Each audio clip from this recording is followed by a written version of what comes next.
If you try to Google how to know you're in love, you're gonna have a bad time because it's mostly shit advice. Here's are some examples. They're always on your mind.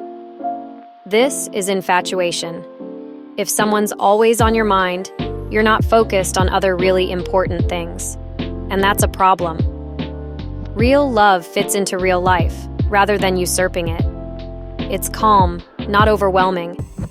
You crave them, or can't get enough of them. This means the same thing. They're your everything. This means the same thing. You see them in your future. When I imagined my future job location adopted dog, they were always in the background of my imagination, helping me out with whatever I was doing. My future just didn't really make sense without them around. Well, I mean, damn. You fantasize long and hard enough, you can see anything in your future. Like I could imagine moving to Switzerland to be a goat farmer. That doesn't mean I should. The problem is that we've made love into a game of escapism and measure potential partners by how they fit into that fantasy. That's not love. So sure, see them in your future, but not because they complete the picture. They're the person of your dreams. This means the same thing. You always want them around. Ha, ha, ha, ha, ha. Clearly, you have never been in a healthy, long-term relationship. You should usually want to see bae.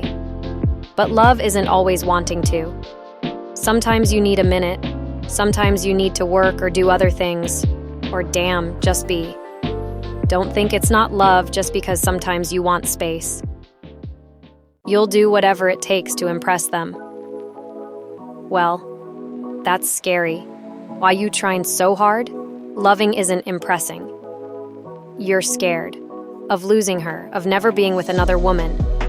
The list goes on.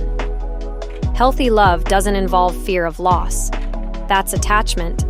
It also doesn't involve fear of never being with another woman. I don't even know what that is. Low self-esteem? Lack of conviction? You're jealous. This is attachment again, not mature love. They're beautiful. This is self-love, not love. Also, you're an idiot. They're kind. Well, glad you're getting your emotional needs met. But this just means that they are deserving of love. It doesn't mean that you are loving them. You just know. Well, thanks for the most unhelpful advice ever. To everyone who's ever said this. Why though? Please stop. Don't perpetuate nonsense and call it romance just because you don't have suitable answers. Tread lightly with, they're the best part of your day. Seeing my girlfriend is always the highlight of my day. The difference here is probably what the rest of your day looks like. Good. If you're happy with your life and your partner adds to it, then congrats. You win. Bad. If you're unhappy and using your partner as an oasis, then you need to get your shit together. You prioritize them. Good. You actually care about their wants and needs, and prioritize them in a way that doesn't tear you down. Bad. You compromise your own wants and needs, or base your value on your ability to keep them happy. How to know you like them as a person. They're different than everyone else. Rad for them, you like more than their looks. Congrats, there may be hope for you yet. You want them to be happy. Great. I want happiness for most people. You'll try new things with them. You found someone with whom you're comfortable and whose company you enjoy. Good on you. They inspire you to be a better person. Role models have that effect on us too. That doesn't mean we love them. How to know you love them. 1. You know because you decide you don't feel love. You do it. It's an act, not a feeling. It's a moment-by-moment decision and recommitment. You know because it's deliberate and conscious. 2. You know because you do the act of loving, you invest. You exert effort. You don't knowingly do harm. You aren't vengeful, petty, manipulative, or jealous. Their needs never seem irritating. You aren't grabby with them, their time, or their affection in return. You are secure without demanding constant reassurance. You prioritize their viewpoints. You learn their love language. You think in terms of their interests, not yours, and their needs are your own. You support them, you back them. You care and take care. You accept and you allow. 3. You know, BC, you do the act of loving even when you don't want to, because everyone thinks they're in love when it's clear skies and calm waters.